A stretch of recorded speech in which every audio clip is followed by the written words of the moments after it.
Can you hear me? Yeah, welcome. I went in through the Compass Facebook page for some reason. Did it work? Yeah, Good. had to go around in a circle, but I got in anyways. Well, and unfortunately, I just tried to post it to Facebook Live and it's not allowing me to post it to our event page. So I'm posting it to the Compass page. This is the first time this happened. I don't know why. So I'm going to just post something on the discussion and hopefully people will be able to find us who are joining us on Facebook Live, but we are live. So welcome everyone. Hello, hello.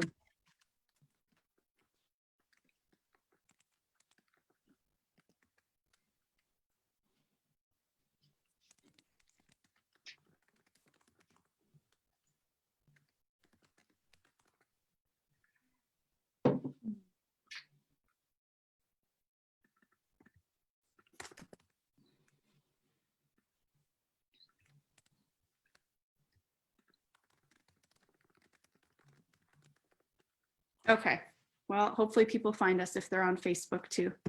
But welcome to everyone on Zoom. And thank you, Angela, for agreeing to read the story today. Stories. So would you like to start with where are you from? Yeah, that'd be good. All right, so I'll just share my screen here. And we will begin. All right, we're in. Great. So the first story we're reading today is Where Are You From? By Shamile Saeed Mendez and Jamie Kim.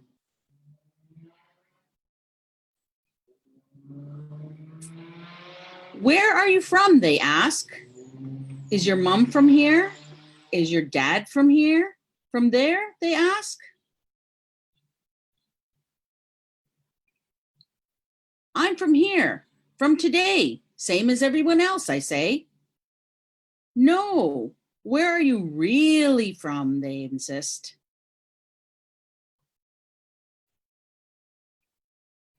I ask Abuelo because he knows everything. And like me, he looks like he doesn't belong.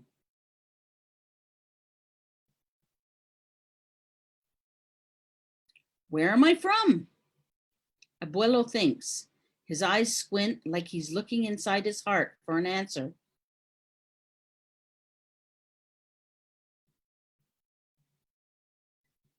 You come from the Pampas, the open free land, he says.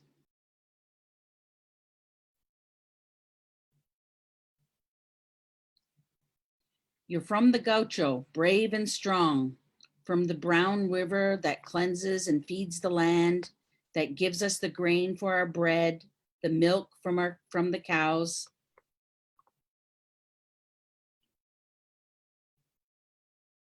You're from the mountains so high, they tickle Señor Cielo's belly, where the condor roosts his family and the jaguar prowls the night.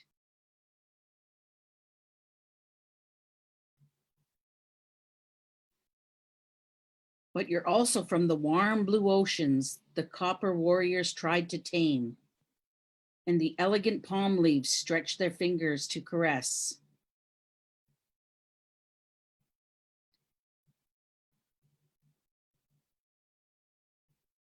You're from hurricanes and dark storms, and a tiny singing frog that calls to the island people home when the sun goes to sleep.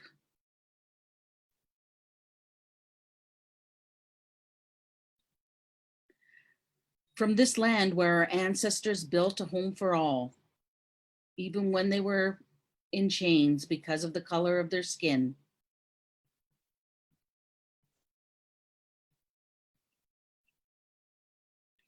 You're from the grandmothers who search for their grandchildren, waiting always, waiting in the plaza, their white handkerchiefs wrapping the sorrow of their thoughts.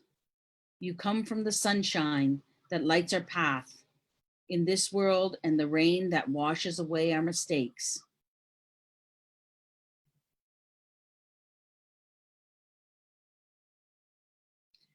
But Abuelo, I ask, where am I really from? Abuelo laughs. You want a place?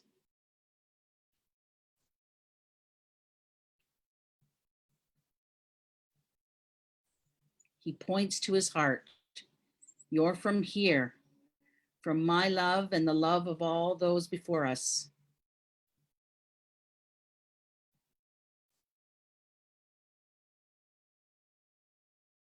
From those who dreamed of you because of a song sung under the Southern Cross, or the words in a book written under the light of the North Star.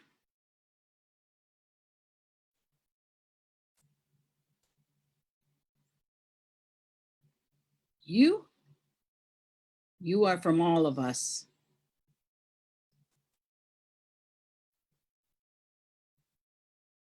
I am.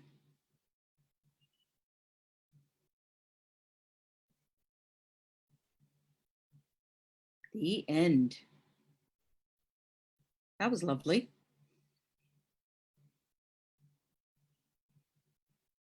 Yeah, what a beautiful story. Okay, ready for the next one? Ready? Okay, here we go. What makes us unique? Our first talk about diversity. By Dr. Jillian Roberts, illustrated by Cindy Revell. In nature, a rainbow is made beautiful by its different colors.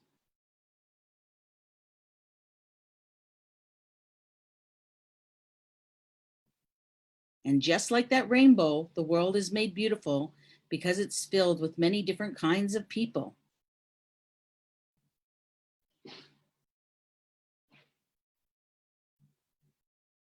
What makes us different?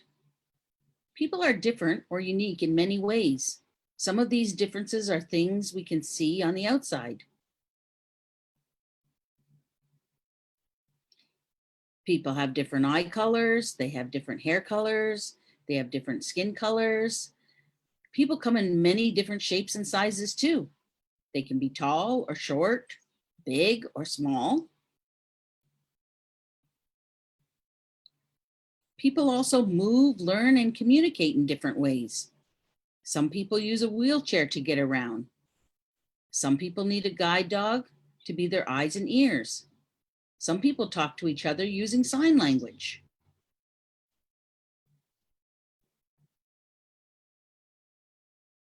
Other differences are harder to see because they are on the inside.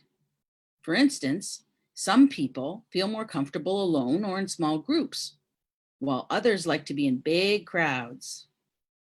We should always try to understand and respect people's different ways of being in the world.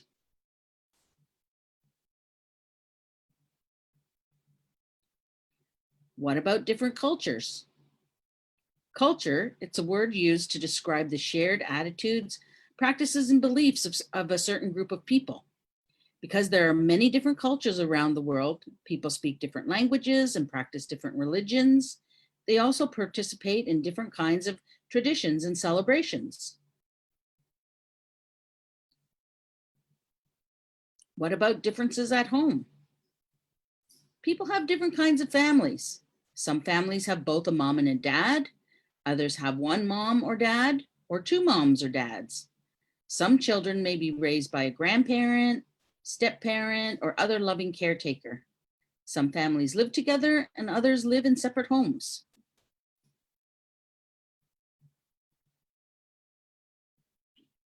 Are there other kinds of differences? Yes, many.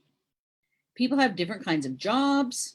People live in different kinds of homes and wear different kinds of clothes. People eat different kinds of foods and take part in different activities or hobbies. There are also different ways people show love and take care of each other.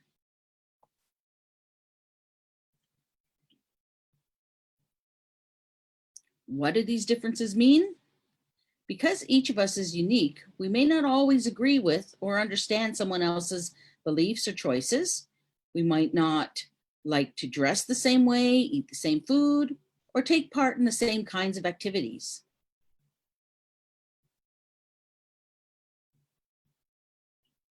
Even though there are things that make each of us different, we are all equally important. We all deserve love, respect, and compassion, regardless of what we look like or how we live our lives. The truth is, we are much more alike than we are different. We all want to learn, we all want to laugh and grow and explore.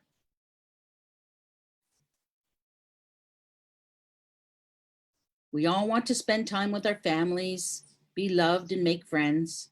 We all want to be treated nicely by the people around us.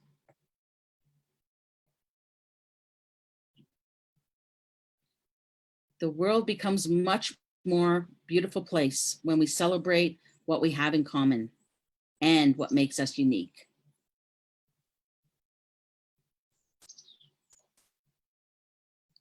So there's a few more questions here. Why do some differences make us feel scared or nervous? I think this is a really important question that we should ask. Sometimes differences make us uneasy because they're new to us, or maybe we don't understand them properly. Talking about our differences is a good way to make them less scary. And thinking about all the things that make us the same can help too. The next time you meet someone who seems really different from you, try thinking about all the things you have in common, as well as what's unique. What about people of different sexual orientation? Sexual orientation refers to who we are attracted to. Girls can be attracted to boys or girls, and boys can be attracted to boys or girls. It's important to treat people with respect and kindness, regardless of their gender or who they are attracted to. We all have the right to be ourselves and to love whomever we want. And what are racism and prejudice? Racism, it's the belief that people of certain races are somehow better or worse than others. A racist person might act in a hateful way or treat someone different because of the color of their skin. Prejudice, sometimes called stereotyping, is having a negative attitude or belief about someone based on their race or other traits, like gender, religion, age, class, body type, sexual orientation, or ability. It is never okay to act in a way that is racist or prejudiced, which is also known as discrimination. If you see someone being treated unfairly or bullied because they are different, you should speak up or tell an adult that you trust.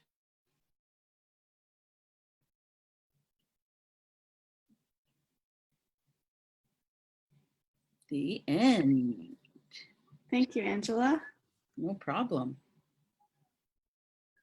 So I think there's a few people on here. I think some of the people who are joining to watch have left, but is there anyone here that would like to bring up any questions or anything that any of these stories made you think about? No, I think we just lost someone else. It's only us now. Yeah. Is it just us? Yep. Yeah. Okay. Yeah. Well, when I read through those books this morning just to, kind of do a go through, and that second book, I was kind of struggling with a little bit, right? Because I like the way it kind of referenced all the differences, and I thought that was good. But I'm always concerned when then the focus becomes on how we're alike, right? As opposed to just celebrating and embracing the diversity and depending on that diversity, right? So yeah, I was kind of, doing a little bit of this and that. But yeah, always good to have different perspectives, right? And I could see how, they're trying to gear it towards children in a way that can help generate conversations, I guess. sure. But I think that you're right that if there was more of a focus put on uniqueness versus commonality, we wouldn't have the same problem where people felt like they were in the dominant group. Like, I'm the same in these ways and I'm different in these ways. Then that sameness becomes that new definition of what is normal or what is, the common. So yeah, I agree with you on that note. Yeah. So that's always a bit of a struggle. And I guess, I mean, for me, it would all depend on, you know, who the audience is and the points you're trying to make and how far along they are in their learning, right? I mean, you know, for us to read that, we kind of, you know, just in the back of our mind have that idea that it's important to focus on the uniqueness, on the differences and normalize those, as opposed to trying to focus on, you know, what makes us the same or how we're the same. From the other story, I really loved the part where the abuelo was saying that you're from here. You're Yeah. from the love of all of us and all of those before you.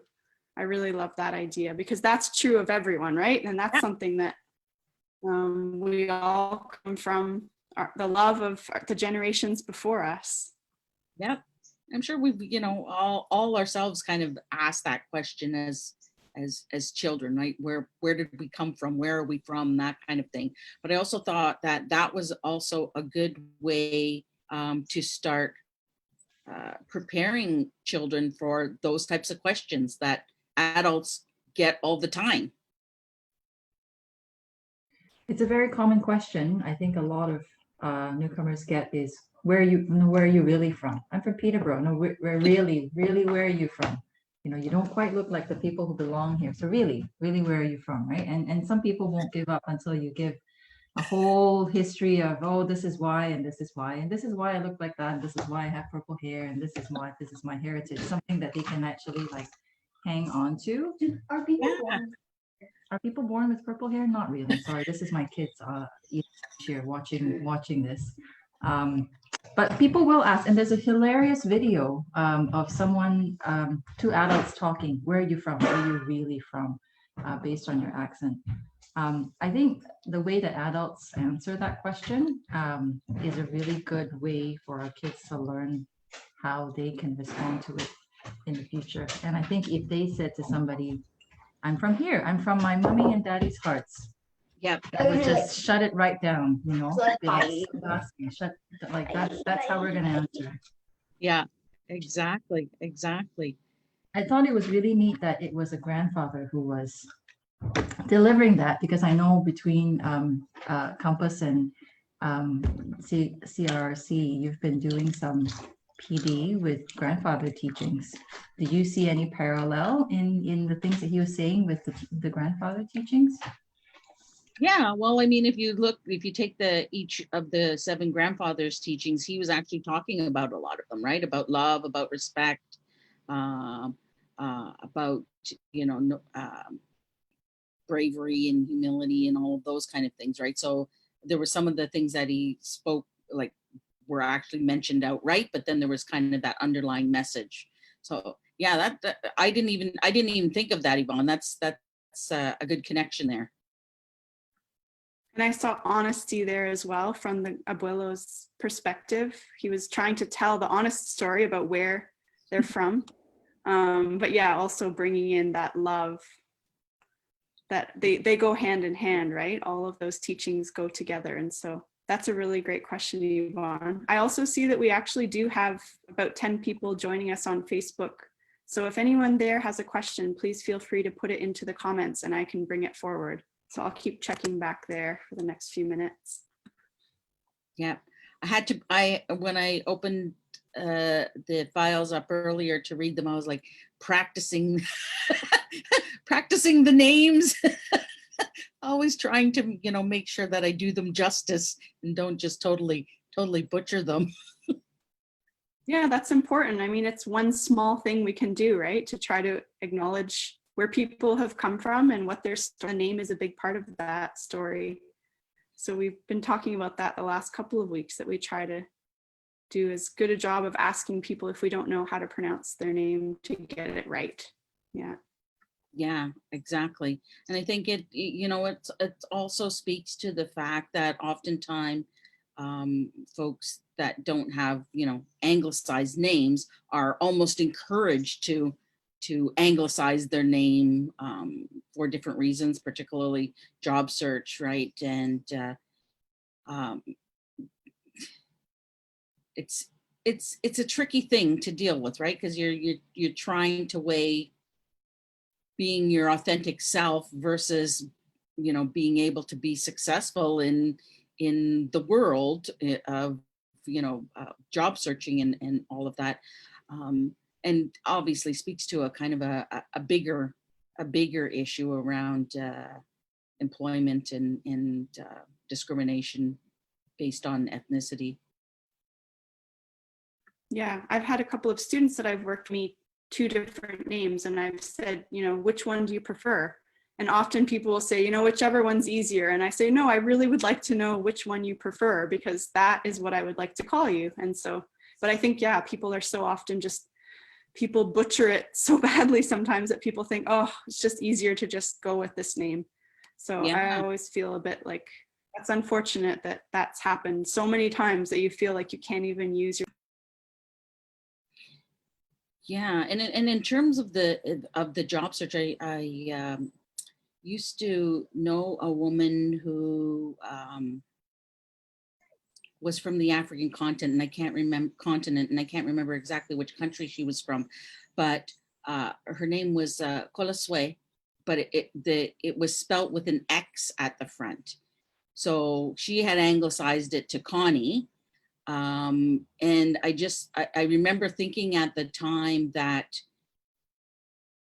if she was job searching and using her traditional name, that I can see how there would be discrimination, because people would, I don't even know how to pronounce that name, so how can I call this person and ask for them, right? And I think, you know, it speaks back to that humility that we have to have and say, you know what, this is something that I've never seen before. Please, you know, help me to pronounce it correctly, and you know, kind of go from there. But yeah, I can.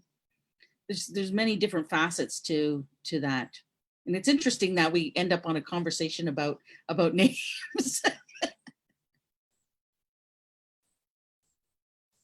But that's a big part of where am I from, right? That question. Exactly. Yeah. Yvonne, I'm sure newcomers have brought this up, or your employment folks have had discussions about this. Yeah, lots of research that's been done on resumes that are submitted blind and assessed. It's the same resume, one with a name, one with an ethnic sounding name, one without. And then of course the things that you've talked about, Angela. Yeah, I think in all this conversation that we're having, that, you know, more this summer and now, is to not feel afraid to say I don't know. Yeah. And to really be and when you say I don't know, it's like I don't know, not I don't care, but I don't know and I care. I actually want to learn and to come from that place. Whether it's where you're finding out that information yourself, or whether you're being told or taught by the person you're asking of, just that humility, I think, is super important. Girls talking here. Sorry, I'm talking to the dog. What's stuff going on there? It's lunchtime. The dog is interested in scraps and everything. But just in doing this research for books, children's books, there are actually quite a lot of books about names. Wow. So there's another book that we had bought in the past called The Name Jar. And essentially it's about a Korean girl who goes to school and the kids don't know how to pronounce her name. And the class collaborates by coming up with a name jar. It's a sweet story. If I can find it, I will share the link on the Facebook page. Yeah. There's also not a children's book, but there's a book called The Name Therapist, and it basically, you know, talks about the uniqueness of certain names versus, you know, the traditional Anglo names, and how we kind of carry those with us. And one of the stories that she tells in the book is about, she has a Starbucks name. So when you go to Starbucks and they ask your name so they can write it on the coffee cup. So she has a specific kind of version of her name that she uses when she goes to Starbucks, just so that, you know, people will not fumble with the name. If she, you know, she says her name, then it's, well, how do you spell that? And, you know, so it's interesting, the things that we do. I had a question about educators who are also trying to work with children who have a strong identity from that they bring with them, and are also trying to integrate here. You know, have you heard stories, Hannah, from educators about how they celebrate these two things and how they integrate that in their working with the kids? Yeah, we've been talking a lot about that, and we actually recently did a book study on a book called Celebrate, and so it was all about that. But what it really came down to was just building a relationship between children and families and educators. So right from the time that a family is interested in joining our organization, we really are trying to foster a connection. So, sorry, my internet says it's unstable. I hope you can hear me. Yep. But we try to foster connection with the families so that we can really get to know the child and everything about the child that we might need to know in order to really celebrate that child and make that child feel seen and make them feel proud about whatever they're bringing to the classroom, all parts of their identity. So we've been learning about intersectionality in our organization to try to think about how different parts of our identities intersect each other and how that impacts the experience of the child in the classroom and also of our educators. So yeah, for us, it comes down to building a strong connection with families, because then the parents can help to teach us about, you know, things that we might not otherwise know about and help us to make sure that we're supporting the child in every way that we can. But I'll put that question out to my colleagues as well, and we can share back some reflections from the educators at Compass. Yeah. It's interesting how these stories lead us into all kinds of different conversations about this. And, you know, again, just one more opportunity to engage, to think about things, right? In maybe a different way than we have been thinking about them. So. Yeah, so thank you very much to Angela for reading and to Yvonne for bringing forward these beautiful books. I know we're getting a few more books coming, so we'll see everyone again in 2 weeks and we'll continue the conversation. All right. Thanks, Thanks Anna. very much. Yvonne. Bye, everyone. See you all later.